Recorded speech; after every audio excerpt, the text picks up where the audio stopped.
Audio Jungle.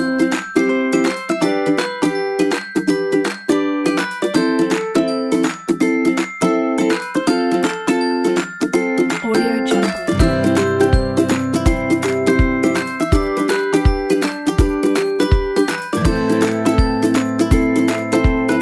Audio Jungle.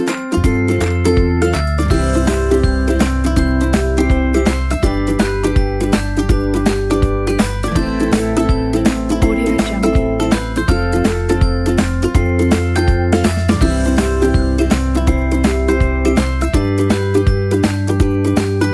Audio Jungle. Dalam pasal 279 ayat 1 mengatakan bahwa pemerintahan pusat memiliki hubungan keuangan dengan daerah untuk membiayai penyelenggaraan urusan pemerintah yang diserahkan dan atau ditugaskan kepada daerah. Ayat kedua, hubungan keuangan dalam penyelenggaraan urusan pemerintahan yang diserahkan kepada daerah sebagaimana dimaksud pada ayat 1 meliputi 1. Pemberian sumber penerimaan daerah berupa pajak daerah dan retribusi daerah. 2. Pemberian dana bersumber dari perimbangan keuangan antara pemerintah pusat dan daerah. 3. Pemberian dana penyelenggaraan otonomi khusus untuk pemerintahan daerah tertentu yang ditetapkan di dalam peraturan undang-undang. Dan keempat, pemberian dana dan atau hibah. Ayat ketiga, hubungan keuangan dalam penyelenggaraan urusan pemerintahan yang ditugaskan kepada daerah sebagaimana dimaksud pada ayat 1, disertai dengan pendanaan sesuai dengan urusan pemerintahan yang ditugaskan sebagai pelaksanaan dari tugas pembantuan. Ayat keempat, ketentuan lebih lanjut mengenai hubungan keuangan antara pemerintah pusat dan daerah sebagaimana dimaksud pada ayat 2 dan 3 diatur dengan undang-undang. Pada pasal 280 ayat 1, dalam menyelenggarakan sebagian urusan pemerintahan yang diserahkan atau ditugaskan, penyelenggaraan pemerintahan daerah mempunyai kewajiban dalam pengelolaan keuangan daerah.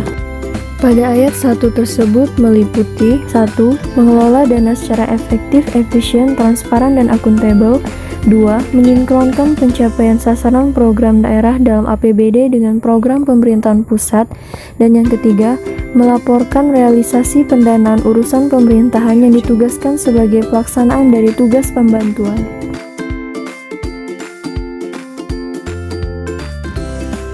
Undang-Undang Nomor 25 Tahun 1999 dan Undang-Undang Nomor 33 Tahun 2004 mengenai perimbangan keuangan antara pemerintah pusat dan pemerintah daerah mengatur terutama sumber keuangan pemerintah daerah, juga merumuskan subsidi pusat kepada daerah. Dalam sistem subsidi, semua sumber penerimaan keuangan daerah mengalir ke pemerintahan pusat, dan selanjutnya pemerintahan pusat melalui wewenang yang dimilikinya memberikan kembali sumber tersebut dalam bentuk subsidi kepada pemerintahan daerah. Undang-Undang Nomor 25 Tahun 1999 dan Undang-Undang Nomor 33 Tahun 2004 membagi subsidi pemerintah pusat kepada daerah menjadi dua macam. Pertama, dana alokasi umum, dan yang kedua, dana alokasi khusus. Audio Jungle. Pengelolaan keuangan daerah merupakan bagian yang tidak terpisahkan dari penyelenggaraan urusan pemerintahan yang menjadi kewenangan daerah sebagai akibat dari penyerahan urusan pemerintahan. Pengelolaan keuangan daerah sebagaimana dimaksud pada ayat 1 dilakukan secara tertib, taat pada ketentuan peraturan perundang-undangan, efisien, ekonomis, efektif, transparan, dan bertanggung jawab. Menurut Undang-Undang Nomor 23 Tahun 2014, pelaksanaan prinsip-prinsip pengelolaan keuangan tersebut di atas dilakukan dengan memperhatikan hal-hal sebagai berikut. Pertama, keadilan, kepatutan, manfaat untuk masyarakat, serta taat pada ketentuan peraturan perundang-undangan.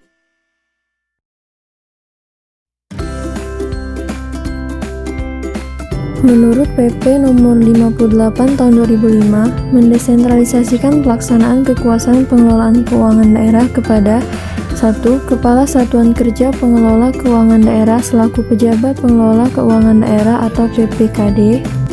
2. Kepala SKPA selaku pejabat pengguna anggaran atau pengguna barang daerah. Ketiga, Sekda selaku koordinator pengelola keuangan daerah. Sedangkan menurut PP Nomor 12 Tahun 2019, mendesentralisasikan pelaksanaan kekuasaan pengelolaan keuangan daerah kepada pejabat perangkat daerah. 1. Sekda selaku koordinator pengelola keuangan daerah. 2. Kepala SKPAD selaku pejabat PPKD. 3. Kepala SKPA selaku PA.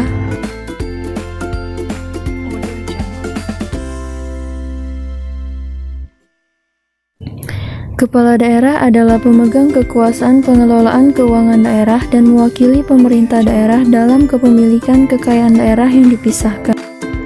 Dalam melaksanakan kekuasaan sebagaimana dimaksud pada ayat 1, Kepala daerah melimpahkan sebagian atau seluruh kekuasaannya yang berupa perencanaan, pelaksanaan, penatausahaan, pelaporan, dan pertanggungjawaban, serta pengawasan keuangan daerah kepada pejabat perangkat daerah. Pelimpahan sebagian atau seluruh kekuasaan sebagaimana dimaksud pada ayat kedua didasarkan pada prinsip pemisahan kewenangan antara yang memerintahkan, menguji, dan yang menerima atau mengeluarkan uang. Baiklah teman-teman, pada pembahasan sebelumnya telah dijelaskan tentang hubungan keuangan pemerintahan pusat dan daerah serta struktur pengelola keuangan daerah.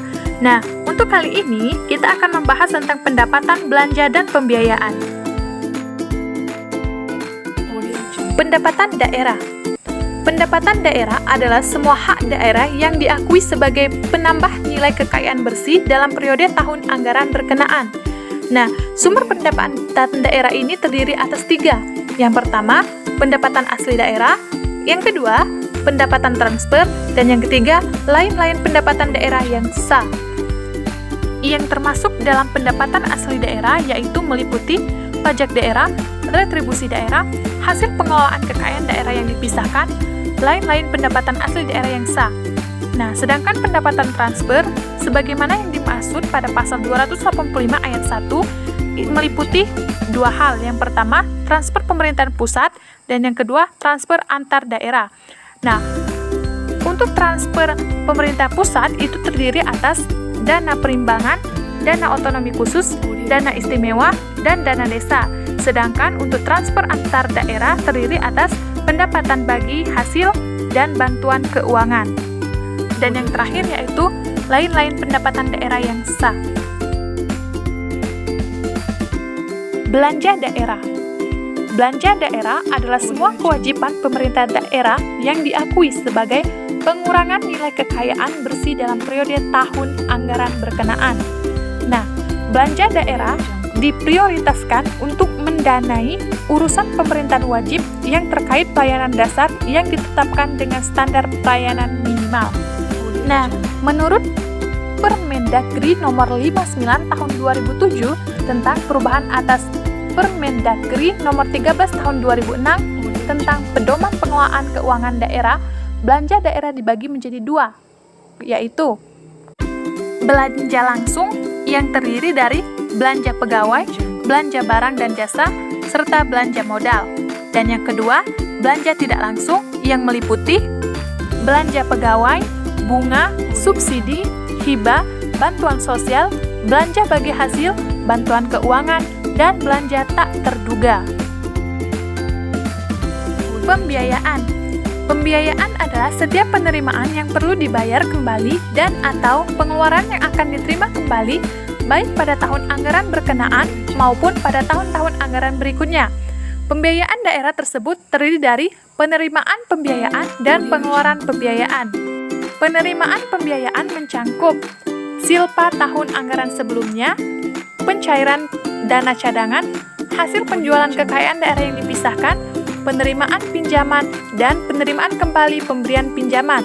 Sedangkan pengeluaran pembiayaan mencangkup pembentukan dana cadangan, penyertaan modal pemerintah daerah, pembayaran pokok utang, dan pemberian pinjaman. Baiklah teman-teman, selanjutnya kita akan membahas tentang tahap penyusunan APBD. Setiap penyusunan pasti ada tahap perencanaan. Nah, proses perencanaan dan penyusunan APBD atau Anggaran Pendapat dan Belanja Daerah mengacu pada Peraturan Pemerintah Nomor 58 Tahun 2005 tentang pengelolaan keuangan daerah secara garis besar sebagai berikut. Yang pertama, penyusunan rencana kerja pemerintah daerah. Yang kedua, penyusunan rencana kebijakan umum APBD serta prioritas dan plafon anggaran sementara. 3. Penyusunan rencana kerja dan anggaran SKPD. 4. Penyusunan rencana Perda APBD. Dan 5. Penetapan APBD. Rencana kerja pemerintah daerah bila dilihat dari perspektif waktunya terbagi menjadi 3 kategori. Yang pertama, rencana jangka panjang daerah atau RPJPD. Jangka panjang untuk 20 tahun yang disusun dengan berpedoman pada RPJPN dan Rencana Tata Ruang Wilayah. Yang kedua, rencana jangka menengah daerah atau RPJMD dalam jangka waktu untuk 5 tahun yang disusun dengan berpedoman pada RPJPD dan RPJMN. Dan yang ketiga, rencana kerja pemerintah daerah atau RKPD merupakan penjabaran dari RPJMD yang memuat rancangan kerangka ekonomi daerah, prioritas pembangunan daerah, serta rencana kerja dan pendanaan untuk jangka waktu 1 tahun yang disusun dengan berpedoman pada rencana kerja pemerintah dan program strategis nasional yang ditetapkan oleh pemerintah pusat. Pada tahap penyusunan rancangan kebijakan umum APBD serta prioritas dan plafon anggaran sementara, untuk ini maka harus ditetapkan setidaknya 2 aturan yang jelas. Yang pertama, implikasi dari perubahan kebijakan terhadap sumber daya harus dapat diidentifikasi meskipun dalam estimasi yang kasar sebelum kebijakan ditetapkan. Dan yang kedua, semua proposal harus dibicarakan atau dikonsultasikan dan dikoordinasikan dengan para pihak terkait. Penyusunan rancangan APBD. Tahap pertama yaitu mengatur jadwal penyusunan dan pembahasan KUA serta PPAS. Nah, selanjutnya rancangan KUA dan PPAS disusun oleh kepala daerah sebagaimana yang dimaksud dalam pasal 265 ayat 3 Undang-Undang Nomor 23 Tahun 2014. Tahap selanjutnya yaitu memperjelas keterkaitan dengan hubungan antar dokumen perencanaan RPJM dan RKPD dengan penyusunan rancangan KUA, PPAS untuk dibahas dan disepakati bersama antara kepala daerah dengan pimpinan DPRD. Selanjutnya, mempertegas PPKD, penyusunan Raperda, APBD, berikut dokumen pendukung berdasarkan RKA, SKPA yang telah ditelaah oleh TAPD. Rancangan Perda, APBD dan Raperkada, penjabaran APBD disampaikan ke kepala daerah. Nah, kepala daerah wajib mengajukan Raperda APBD kepada DPRD paling lambat 60 hari sebelum 1 bulan tahun anggaran berakhir untuk memperoleh persetujuan bersama antara kepala daerah dan DPRD. Baiklah teman-teman, itulah tadi pembahasan kami tentang keuangan daerah. Mohon maaf jika terdapat kekurangan dan kesalahan. Kami akhiri. Assalamualaikum warahmatullahi wabarakatuh.